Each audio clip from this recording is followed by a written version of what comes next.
Today on the TMZ Podcast. Welcome to the TMZ Podcast. Harvey Levin here. Fabian here. Derek here. Okay, so Fabian, I don't want to call you out on this too much, but Fabian's jam is not dating Johnny Depp. No, it's not. Thank you for sharing. We've cleared that up now. Thank you for setting the record straight on that. I just have I've read all the adjectives you've written about Camille Vasquez. Oh, yeah, she's fantastic. She is. I agree. She's good. I agree. So Camille Vasquez, Johnny Depp's lawyer, who grilled Amber Heard like a cheeseburger yesterday, is addressing kind of, these online rumors that she's dating Johnny Depp. And, the reason that people are saying this is they're chummy in the court. Yes, there's a lot of body language. A lot of body language going on. Even touching. A lot of coziness that's being expressed. But yeah, we have her on camera sort of addressing it like you say. Should we take a look? Or I think we should. Okay. The people want to know, are you dating Johnny Depp? It's all over the internet. Can you set the record straight? Yes or no? So she didn't say much, but her body language once again is kind of, well, actually, I don't know if it's actually saying anything. She's just sort of smiling and laughing it off. She shouldn't say yes or no. No. I mean, she's honestly, playing it perfectly. She's the lawyer in the case. I mean, for and her, we already know the answer. The answer is no, they're not dating. So there's nothing really more to discuss. I don't even know why this reporter was even asking the question. Well, because people are saying it online. So why do we know? We know because we did a story on it. Like we reported on it. Like that's how we know. Like we've already gotten the answer to this like a full week ago. So it's old news at this point. But yes, she has a boyfriend. She has a boyfriend from the UK, and apparently all the not the lovey-dovey, but all the touching that you see or whatever is them just being affectionate. That's what we've heard. I can explain this just based on lawyer clients. Johnny's had this lawyer for a while. Lawyers become close to their clients a lot, and that doesn't mean romantically close, but they sometimes become friends. I mean, yeah. I cannot tell you how many lawyers I deal with every week who either say to me, I just love this client, or this person's a nightmare. Well, the nature of lawyering is a very intimate profession, is it not? Without question, yeah. So you're usually a client is in a very desperate situation, and they're looking for someone to support them. Johnny Depp is in one of those situations. His reputation is in tatters, and there's an emotional component to your attorney-client relationship because you become very close. You're dependent on them. They're your life raft back into civilization. So the other thing here, strategically, showing a little bit of flirtation and smiling at each other humanizes Johnny Depp, who it does. At times during this trial, when you hear the audio, when you see some of these videos, sounds like a monster. Yeah. So this softens him up again, reminds you that Johnny Depp is a charming guy, or at least has the capacity at times to be very charming. I think you cannot overestimate the importance of that. That it is telegraphing something to the jury, that you want the jury to be so confused by the allegations based on what they're actually seeing in court that even though... Is this the same person who did this? Is he capable of that? So, you go into the case generally with goodwill if you're a celebrity. And then on top of that, you just play this up. You don't do it aggressively. You don't do it verbally. You do it subtly, where all of a sudden, over a period of time, the jury is looking, saying, wait a minute, I'm hearing Amber say this, but I'm looking at his interaction with Camille, and it seems so... It's the opposite. Yeah, and I think this is... Oh, you're right. I think it's calculated. It's very calculated. And look, it's very subtle sometimes, and to do it effectively is subtle like this. When you see killers on trial, they'll often dress very nicely. They'll put on a suit. You soften their image so that it creates this dissonance with the facts that they're hearing or the evidence that is presented to them about this person doing something horrible. Right. It starts to be a little bit. Speaking of Camille, and you kind of alluded to the cross-examination as she did yesterday. What did you make of the fact that she was very rapid fire? I mean, she was objecting to everything when redirect was going on, but during cross-examination, it was pretty intense. She was grilling Amber pretty hard in a sort of I guess you could say maybe an aggressive manner. I've got a lot of thoughts on some this. people say it was sort of off-putting. I liked it. That the fact that she kept reeling her in. I want to hear your thoughts. But if it's off-putting, then she would say thank you. Yes. So she's there to make Amber Heard to feel play the tough uncomfortable. guy. Here's Right. what was interesting to me is this is the trial behind the trial. Why do you think Camille? There's a bunch of lawyers at Johnny's stand. Why do you think she was doing the cross? Optics. Very clear. Yeah, right? The optics are very clear. This is a woman crossing another woman. You can have a man doing it. You That would be, can't it'd have be a the man. bad look. So Camille can take the gloves off and really pepper Amber with questions because the optics jury's are just not like, oh, nearly as bad this as is just a woman man versus victim woman shaming. kind of thing. Right. Yes. Right, so right, I do right. think she did a very effective job. My read of this is the lawyering on Johnny's side is just much more effective. I've watched a lot of this trial. There was a painful aspect to watching the redirect when Amber's attorneys got to try to resurrect some of the problem, sort of rehabilitate their witness is what you call it. When Amber had taken a beating from Camille during cross, and you try to make her seem okay, she's better than that. Right. But they were trying. She couldn't lay a foundation. There were constant objections. She just wasn't doing an effective job of rehabilitating her client.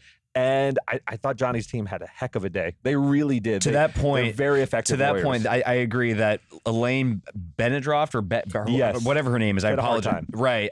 She, I know she's doing her best for her client, but to your point, the constant objections, constant of leading of the witness that the judge was annoyed. The judge is acknowledging it, and every time she gets called out, Elaine gets called out, she's like, her go-to sort of correction is, what if anything might have, she's always going, what if any, you're always constantly hearing if any as like that's her crutch kind of thing. She's very defensive about her questioning, which was problematic. I mean, Harvey knows this. There's a skill to asking these questions. But what if any, the if any is a really critical part of this case because there have been a lot of allegations about domestic violence on both sides. Yeah. So what I was thinking about yesterday is the jury can either say, we just don't believe Amber Heard, in which case Johnny could win this. On the other hand, the jury could say, yeah, we listened to 19 incidents and we think 17 of them are bogus. Right. But we kind of believe 2. If they do that, it seems to me Johnny can't win. No, for That's sure. exactly right. And so Johnny has the much harder task of showing he never abused Amber. he needs a clean sweep. He needs a clean sweep. And look, maybe he gets a clean sweep, but it seems to me, and I don't know the answer to this, and I don't think anybody does other than 12 people. The jury is going to have to decide either we just don't believe Amber Heard, or they say we don't believe her on just about everything, but those 2 things, whatever that is, we believe. Yeah. And if they do, I think Johnny loses. I agree. I mean, she's thrown a ton of spaghetti at the wall, and you saw Camille, try to take apart each point because that's what she needs to do. She needs a clean sweep because if there's even one instance that they believe, then she wrote an op-ed about being in an abusive relationship, and there's an element of truth to it. Right. And the one thing I'll say is I think Johnny Depp's evidence is slightly stronger than Amber's evidence thus far. And Camille was basically pointing out, like, you're alleging all these horrific injuries, but you didn't seem to capture any of the worst ones. You captured some minor ones. But to Amber's credit, she does have some photos of her that appear to show her injured, like a bruise here, something on her scalp, on the arm, right? Hair being pulled out, whatever. So these are apparent injuries, and if the jury sees any of that stuff, well, the jury, if they believe any of it, then they'll be like, yeah, like he may have actually. And now we're going to hear from other witnesses who say they might have observed and actually witnessed. A third-party witness is going to be powerful, another layer. Even if they're Amber's friend or Johnny's bodyguard. If they witnessed it, they're a little bit. Do not discount the cross-examination on that. Absolutely. I'm telling you, do not discount the cross-examination of all those witnesses. Right. Sure. And look, they could say, yeah, we believe there's an injury. We believe somebody pulled your hair out. We don't necessarily believe Johnny did it. I mean, they could conclude that. Right. I mean, it's also possible they can say if they believe she's made stuff up, they could then believe she caused her own injury. And I'm not saying that's true. I'm just saying they could. Capable of this, did she also create? Okay, so real quickly, before we move on, fascinating trial. It is. Oh my God, it is, and it kind of really is. Well, and it gets to this point that this is the hottest ticket in Hollywood. For sure. 2,500 miles away. Yeah, in the middle of nowhere, Virginia. In the middle of Fairfax County, Virginia. And by the way, I mean, people have been lining up. Yes. Overnight. Scalpers.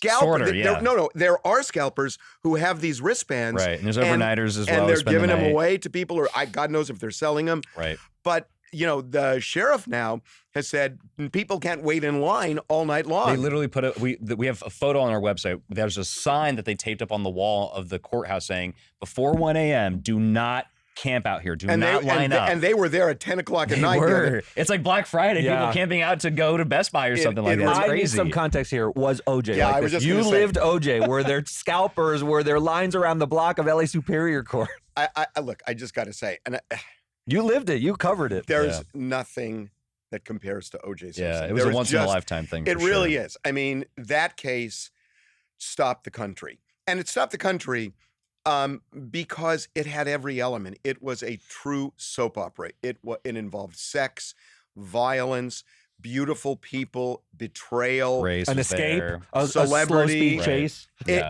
It just had every element of drama. And It stopped the NBA Finals, man. I'm Really? telling you. Yeah. Wow. Oh, well, It's famously they broke didn't into stop the it. didn't stop the No, game, no, but they but- broke into the NBA Well, no. Finals. No, what happened with that was that initially the NBA Finals were going on. Then people found out about the slow speed chase, and what they did was they double boxed it. So you saw the game, and Really? then Yes. They interrupted the It's a broadcast? no, I'm not done. image. I'm not done. Wow, that's So nuts. they double boxed it, Adam Silver would never allow that today. And not just a playoff game, the finals. and man. then in the as the chase went on, they decided to change the double box. So the game was tiny and the They chase was expanded. bigger. And you have a it's- white Bronco and a tiny little Nick up there trying to play Playing for an dunk NBA ball. title. Yeah. That's funny. There's just nothing that was like O.J. Simpson. But this is close. We'll say that. Amber Heard is close. I hate to say it. It kind of is. It's not even in the same. No, ballpark. not even? It's not in the same universe. Oh, wow. And this is a big trial. Sure. And one of the biggest since O.J. Simpson, I think, in terms of just the way the public is just captivated by it. Right. But look, O.J. Simpson, It's apples to oranges, kind of. I know people who stopped going to work. They just stopped going to work to watch the trial. It was insane. Right. Okay, so we Anyway. are going to move on to my subject here, UFOs. This is your big Here we moment. go. Marv. Go ahead. Okay, Tinfoil hat time. so it's not tinfoil hat time. So finally, Congress has been forced. I'm not even going to say forced. Finally, Congress has opened its eyes and said, we are going to try to get to the bottom of these UFOs. They're called UAPs, unidentified aerial phenomena. Yeah. Same as UFO. So, this was the Pentagon has been awful. The Pentagon has been Shocker. The Pentagon is hiding things. They're not Wow. America's most beloved institution. Yeah. So. They've been loathsome the way they ruin people's careers. There's a guy named Christopher. Blacklisting people. There's a guy named Christopher Mellon who is a major person in the Defense Department, and he's by the way he's one of the Mellons from the bank. Really? He is one of the Mellons. Got it. I don't know what any of this means, but go on. Mellon Bank. You know. Yeah. Okay. Yeah, No, they're he's very, very big. He's rich from a family. very big rich Carnegie family. Mellon University. Oh shit. Okay, that makes sense. He didn't need this, but he has now spoken out. When we did our documentary on UFOs on Fox Network, that is now on Hulu, by the way, we interviewed Mellon, and he said, "Look, he has underwent retribution." He's no longer in the Defense Department. I even asked him, I said, you're a Mellon. Why did you go through this? And he said, because I'm able to, because I have the means, I have the money, Right. and I need to speak out. But there are others. There's a guy named Lou Elizondo who had a major security clearance. Yeah. They ruined his life. These were defense contractors, correct? That No, they were defense. Lou They were Elizondo's a Pentagon employees. official. Yeah. They were officials in the Pentagon Wow, okay. who said, we have got to get to the bottom of this. Right. This is a security risk for the country. And it is. And they tried to destroy this guy. And I've talked to pilots like Ryan Graves, who was a Navy pilot, and he was saying, look, I saw these every day for 2 years. Right. And they were hovering around our ships. And, I mentioned it, but there weren't a lot of other pilots who said it out loud. And we talked about it, and they wouldn't say it out loud because they would be viewed as crazy. Yeah. This was a reputationally based career, and they were afraid. So finally, the Pentagon was forced, kicking and screaming, to write a report a year ago, and they conceded there were 143 objects they couldn't explain. So now Congress got this, and now Congress is listening to this because until they know this is a major national security threat, that you can have 14 of these objects hovering over our naval ships, in the skies. I don't know what they are. Everybody's saying they're little green men. I don't know what they are. Maybe they come from another planet. All I know is it defies human technology, what we're seeing. Right. You're not trying to explain them, but you've eliminated certain explanations. And so did the Pentagon. The Pentagon said this can't be made by humans. It's doing things that our technology doesn't allow. And it's not a natural object. I mean, they were talking about ridiculous. It's not. There's no propulsion system or anything like that. Yeah. You don't see propulsion systems. You don't see tails, wings, or anything like that. Right. And they can go from 80,000 feet down to sea level in a second and then go underwater and disappear. So now Congress is doing these hearings on it. They're listening it, seemingly taking it seriously. Can I? All right. So I know I kind of joked about tinfoil hats, but I'm going to put mine on for a quick second and just say, look, I mean, to be honest with you, I totally believe in aliens. I in some type of alien life in some capacity. And I'm going to go out on a limb and say all this Congress stuff and the Pentagon acknowledging all this stuff is just a big show.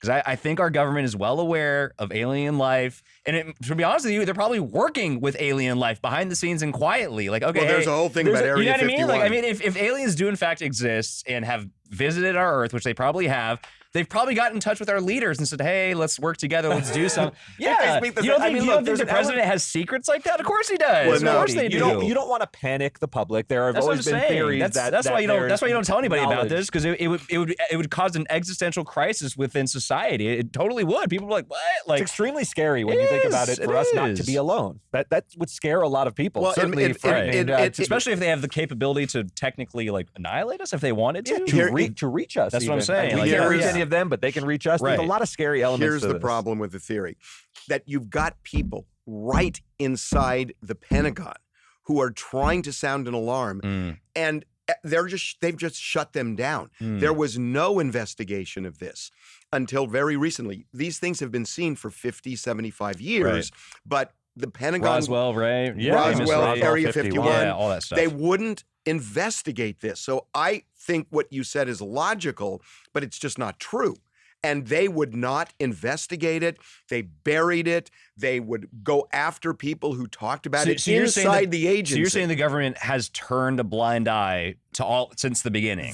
I think they know that there's something there. They know something's unexplained. Right. They didn't want to look at it, and they just think anybody who talks about it is a wacko for whatever reason. In the 70s and 80s, there were a lot of wackos who would be by lakes and say they got aliens came down and put a probe in their butt. So there were a lot of wackos in the 70s and 80s. Right. These are legitimate people. These are serious people who work for a Navy pilot. These are not the type of people that you expect to have tales of aliens that you can just sort of dismiss. Right. It's scary though, Harvey. Like, what do you want us to do? If these are unexplained and let's say there's some alien aspect to it, not in a sort of joking way, what can we do? If they had the capability to get into our atmosphere, they're stronger than us. That's the thing too. And that's scary to because everyone's So, but talking what do you about wanna it. do? We don't have the capability to get to anyone. So you close your eyes then? No, you don't close your eyes, but like What do you do? everybody's Get talking. scared? Everybody's acknowledging the obvious. This is an obvious national security threat. Okay, great. We're all on the same page. Now what? Now what? What do we do? What do we do? All we've done is panic. We're at their sort of mercy. Yes. No, All my we've done is God. panic the You population. say totally are. They don't know what it is yet. Don't you want to find out what it is?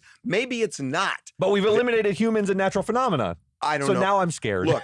I'm scared, Harv. Look, then It's a little worrisome. It's worrisome if you've eliminated the things we understand. You know what I'm Right? scared. And they're definitely not going to catch one either. Okay. Like Can't catch it. Look how fast these things go. hurts You know what us. I'm We scared can't get to about? them, but they can get to us. Right. Oh man, they probably got weapons then. You know what Yeah. I'm scared about? What? That Joe Biden is going to South Korea today, and Kim Jong-un apparently is going to fire an ICBM to show Joe Biden in the neighboring country what North Korea is capable of. Oh my I'm God. scared of that. Yeah. And I'm for actually sure. way more scared of that than these objects that haven't True. really been aggressive True. ever. There's way more real world things going on to be worried about. I'm than scared like, about yeah, Vladimir but like Putin. that's, So that's Why do we have Congress talking about UAPs then? Shouldn't they be talking about what's going on in North They Korea, what's are. going on in Ukraine? They can do two things at once. Oh, that's right. They are And- multitasking. and, they can do uh, two things ineptly at and I'm once. scared of Vladimir Putin. Yeah. Yes. I don't know. I mean, if the U.S. government's finally going to take a hard look at this, I'm sort of encouraged by that maybe some more stuff might come out. And if they are, in fact, if this is all just one big hoax, not hoax, but like one big conspiracy where they're hiding a bunch of stuff, maybe they'll start leaking things out to us little by little. And be like, you know what I mean? That'd be nice to kind of get us used to the idea of like, yeah, there's aliens, but hey, they're good, but whatever. I don't know. I don't want to We'll hijack see. this, but you mentioned being scared of Putin. I am too, and I don't want to take a huge detour, but there's a lot of reports that he's ill. He has the Yeah. most The powerful blanket. weapons that Yeah. humans have ever created that we haven't used for what is it, 50 plus years, 60, 80 years? Nuclear weapons. Since they were dropped in Japan. And he's saber rattling. And he's saber rattling. And what does that's that mean? Very scary. He's sort of threatening about using them. They haven't been used. He puts those He's options already on the said table. it, He's that a we may use desperate, sick tactical man. nuclear weapons. Wow, now all of a dude. sudden Finland and Sweden are joining yeah. NATO. Yeah, that's pushing his buttons too. We're a supposed little to bit. never totally see pushes these his things buttons. detonated, Right. ever since Hiroshima and But now we've got Nagasaki. two. And Now we we've could got two leaders, and we're not even talking about Iran yet. But we're talking about two leaders who are unhinged. Yeah. unhinged. Yeah.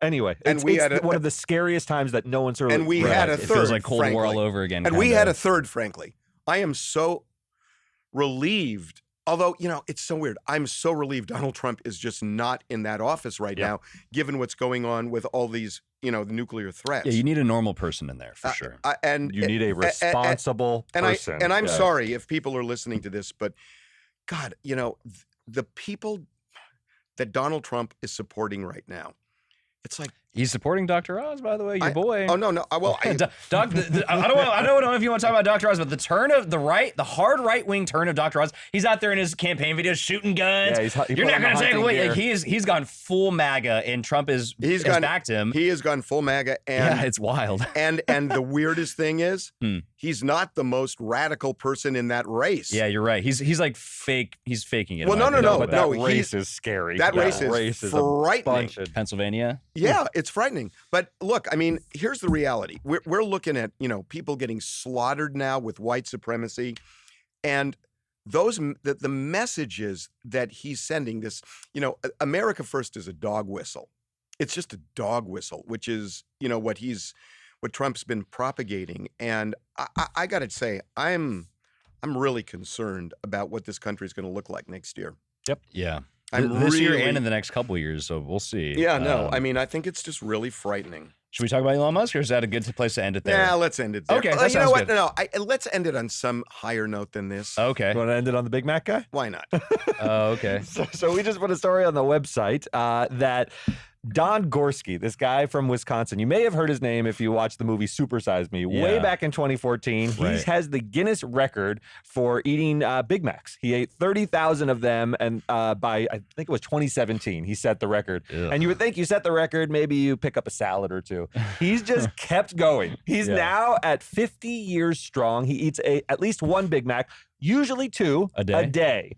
And so For you would think 50 this guy's a years. monster, right? You would think he's just a slovenly mess in impeccable shape. Wow. He exercises. He says, if you look at a Big Mac, it's about 500, 600 calories. You eat two of them, it's 1,200 calories. If that's Right. all you ate during the day, you've actually done pretty well, Right. From a calorie He intake didn't say perspective. that was all he ate during the day. Yeah, he didn't say that. But he's actually in decent shape. He burns calories other ways, and it's such a Why such does a he do wild this? story. Is he just because he loves Big Macs? He Is that all? wandered into a. They came out in '67. He wanders into a store in 1972, orders his first Big Mac, and it was a life-changing experience. can and I- that's all he can I- wanted for can the I rest tell of you- his life. So he's just done it. Jesus. Can I tell you It's something? amazing. My God. When I was 21 in 1972, I was doing graduate work at the University of Wisconsin for a short time. Mhm. And I discovered McDonald's. And Like you hadn't had McDonald's up until then? Or? I don't remember. I think Was it a religious experience when you had it as it was for Don Gorski? I'm actually being really serious about Yeah. this. There was a period of about 3 months where all I ate was McDonald's. Wow. I ate hamburgers for breakfast, for lunch, and dinner. Jesus. And I would go there and I'd get the regular hamburgers and then I'd get a Big Mac later. Were you on the same workout regimen that you're on Yeah, now? no, I or- was actually in really good shape. Okay. No. But That helps. I ate, I ate like 5 or 6 hamburgers a day. And that's all I Jesus. ate. What was it? Did it feel so novel that America hadn't seen these before? Because now we I think was of them. When I obsessed. grew up, it was already junk food. It was considered I junk food. was It was obsessed. tasty. I was just obsessed with it. Yeah. And I It's tasty. I Yeah. mean, Did you know. think about the consequences, or you're like, this is just delicious, and I'm young, and I've got a metabolism? that. I mean, I had a really good metabolism, fortunately, Yeah. back then. But I just, jeez, I remember this. Speaking, I'll shout out McDonald's breakfast. I love McDonald's Love it. breakfast. I still It's- eat McDonald's breakfast. It's from time to iconic. time. I don't go every day, but I'll have it every now and then. I do too. On road trips. Oh, God. Anyway, that's a good happy note to end on. Yeah, I got to run to the bathroom. I'll see you. All right, Bye, see guys. ya.